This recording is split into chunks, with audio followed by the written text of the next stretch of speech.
তো বন্ধুরা, আমি পিনাকি, তোমরা দেখছো পিনাকি মাঝি ব্লগস। আশা করি তোমরা সবাই ভালো আছো, সুস্থ আছো। এখন একটা নতুন ভিডিও নিয়ে চলে এসেছি। এই ভিডিওতে কথা বলবো রঘু ডাকাত, দেবী চৌধুরানী, রক্তবীজ, এই তিনটি সিনেমার অ্যাডভান্স বুকিং ওপেন হয়ে গেছে। কে এগিয়ে আছে, কে পিছিয়ে আছে, কে কতগুলো শো পেয়েছে, কার কটা শো অলমোস্ট ফুল, কার কটা শো পুরোপুরি সোল্ড আউট হয়ে গেছে, সমস্ত কিছু নিয়ে এই ভিডিওতে কথা বলবো। চ্যানেল নতুন লাগলে সাবস্ক্রাইব করে দিও, ভিডিওগুলো ভালো লাগলে লাইক করে দিও, কমেন্ট করে দিও, শেয়ার করে দিও। দেখো, তো প্রথমে যদি আসি উইন্ডোজ প্রোডাকশনের রক্তবীজ, তো আমি যে স্ট্যাটাসগুলো দিচ্ছি বা যে স্ট্যাট দিচ্ছি এটা পুরোপুরি বুক মাই শোর ওপরে নির্ভর করে। তো রক্তবীজ টুর যা এখনও অবধি শো কাউন্ট আছে, প্রায় 119টার উপরে শো বুক মাই শোতে পেয়ে গেছে, যেখানে অলমোস্ট ফুল 4টে শো হয়েছে এবং একটাও শো এখনও অবধি সোল্ড আউট হয়নি।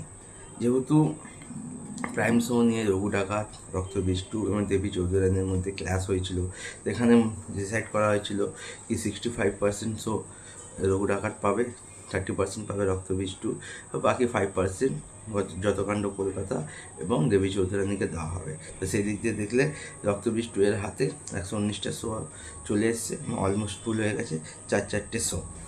এবার আসি দেবী চৌধুরানী।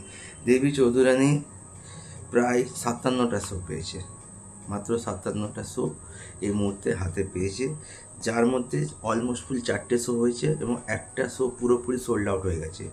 প্রিয়া সিনেমার একটা শো পুরোপুরি সোল্ড আউট হয়ে গেছে দেবী চৌধুরানী, মানে 57টার মধ্যে 4টে অলমোস্ট ফুল এবং একটা শো পুরোপুরি সোল্ড আউট। তো দেবী চৌধুরানীর রেসটা বেশ ভালো আছে এবং লাস্ট অ্যান্ড ফাইনাল হচ্ছে দেবদামা SBF রঘু ডাকাত।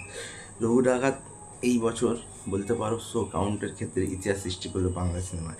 এখনও অবধি প্রায় 200-র ওপরে শো রঘু ডাকাত পেয়ে গেছে বুক মাই শোতে। তোমরা যদি চেক করো, যদি খুলে দেখো, 200+ শো রঘু ডাকাত ইতিমধ্যে পেয়ে গেছে, যার মধ্যে অলমোস্ট ফুল হয়ে গেছে দুটো শো এবং দুটো শো পুরোপুরি সোল্ড আউট হয়ে গেছে।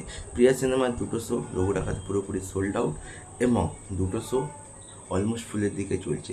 তার চেয়ে বড় কথা, বহরমপুরের মতো জায়গায় রাত 1:30টার শো পুরোপুরি হাউসফুল, মানে বুঝতে পারছো, বহরমপুরে রাত 1:30টার শো পুরোপুরি হাউসফুল। এটাকে বলে দেবদাম আর রঘু ডাকাতের ক্রেজ।